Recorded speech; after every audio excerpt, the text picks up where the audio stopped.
তাওহিদ বিন শাহিদ আপনি লিখেছেন, একই পশু কোরবানির ক্ষেত্রে কোনো অংশীদারের উপার্জনের উৎস যদি হালাল হারামের সংমিশ্রণ থাকে তাহলে অন্য অংশীদারের কোরবানি কবুল হবে কিনা? উত্তর হলো হয়ে যাবে।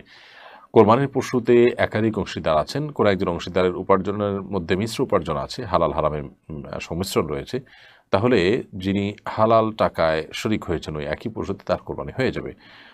প্রথমত যার মধ্যে হালাল হারামের উপার্জনের মিশ্রণ রয়েছে তিনি তো নিশ্চিতভাবে সেখানে হারাম টাকা দিচ্ছেন, সেই বিষয়টি প্রমাণিত নয়, সন্দেহপূর্ণ শুধুমাত্র। একটা সন্দেহের ভিত্তিতে একজনের ইবাদত নষ্ট হবে না। আর দ্বিতীয়ত হলো যে যিনি নিজের হালাল টাকা থেকে শরিক হয়েছেন তিনি আরেকজনের দায়ভার তার উপরে বর্তাবে না, কারণ আল্লাহ সুবহানাহু ওয়া তাআলা বলেছেন আল্লাহ তাসির ওয়াজরাতুন উযরা উখরা, একজন পাপের বোঝা বহনকারী তিনি অন্য কারোর পাপের বোঝা বহন করবেন না, অর্থাৎ যার যার পাপের বোঝা তাকেই বহন করতে হবে, করার চেষ্টা করা উচিত।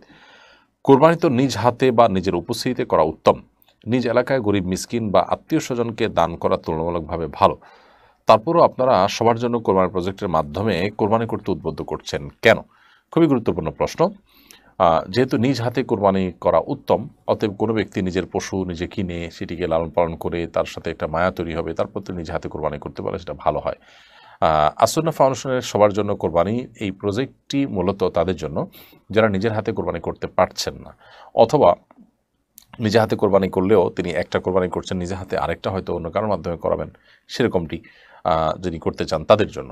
প্রবাসে অনেকে আছেন যারা কোরবানি নিজেরটা নিজে করতে পারছেন না, এমন জায়গা থাকেন যে তাদের ওই সমস্ত জায়গায় কোরবানি চাইলেই যে কেউ যেখানে সেখানে বা যখন তখন করতে পারে না। গ্রোসারি শপের মাধ্যমে তারা গোশত কিনতে হয়, পশু কিনে আসলে গোশত কেনার সুযোগ তাদের অনেকেরই থাকে না, জবাই করার সুযোগ তাদের থাকে না। তো তাদের জন্য মূলত এই প্রজেক্টটি। এর বাইরে আমাদের যে সমস্ত ভাইয়েরা নিজেদের কোরবানি একাধিক কোরবানি করেন, একটা নিজে করলেন, আরেকটা তিনি গরিব দুঃখীদের জন্য বিভিন্ন অঞ্চলে কোরবানি করে তার গোশত বিতরণ করতে চান, তাদের পক্ষ থেকে আমরা কোরবানি অ্যারেঞ্জ করে থাকি। এর বাইরে শহরে যারা কোরবানি করছেন, কোরবানি করার পাশাপাশি তারা কোরবানির গোশত অভাবী মানুষদের যদি পৌঁছে দিতে চান, নিজের কোরবানি থেকে গোশত পৌঁছে দেওয়ার জন্য আমরা শহরে বিশেষ করে ঢাকায় কোরবানির গোশত কালেক্ট করার ব্যবস্থা রাখছি বিভিন্ন বুথের মাধ্যমে। সেখানে তারা অংশগ্রহণ করতে পারে এবং তাদের গোশতগুলো আমরা প্রত্যন্ত অঞ্চলে ফ্রোজেন গাড়ির মাধ্যমে পৌঁছে দিচ্ছি। এটিও একটা সুযোগ রয়েছে আমাদের প্রজেক্টে অংশগ্রহণ করার।